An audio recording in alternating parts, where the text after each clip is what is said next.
কেন ভালো নাই, কারণ আমি রাতে ঘুমোতে পারছি না এই জন্য। এত ছাড় পোকা কি আর বলবো, ছাড় পোকা এত ছাড় কাকার কি পোকা কষ্ট, কি আর ঝাড় বলবো। পোকা কাকাকে লাইট বন্ধ ঘুমোতে করতে দিচ্ছে এমন না। ভাবে আসবে যেন হামলা করবে।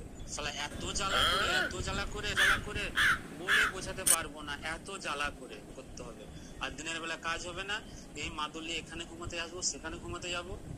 এই ছাড় পোকা কামড়ালে যদি কোনো রোগ হতো না, যেমন ধরো মশা কামড়ালে যেমন একটা ম্যালেরিয়া হয়ে যায়, সেরকম ছাড় পোকা কামড়ালে কোনো যদি রোগ হতো না, আমি গ্যারান্টি বলছি কোনো কারিগর থাকতো না এখানে। হ্যাঁ, তখন সেটা দিয়ে মাথা ব্যথা থাকতো যে দোকানটা ঠিকঠাক রাখতে হবে, কারিগর গুলা ঠিক করে ঘুমাতে পারছি না এই টেনশনটা থাকতো। ও, আর কোনো তার রোগ মানে হয় না এই তো, জন্যই শুধু জ্বালা বোধহয় করে মাঝে মাঝে কাকা যে বমি হয়ে যায়, ফ্যাক্টরিতে কাজ করে ফুটানির মতো হয়ে সেখানকার যায়, মালিক ডেঙ্কারের ইচ্ছা মতো, করেই যাদের দোকানে কাকার ছাড় গায়ে পোকা আছে। ছাড় শালা পোকা এত ছেড়ে জ্বালা দিয়েছে, করে না এত হলে জ্বালা সেটা কাজ করে করবে না।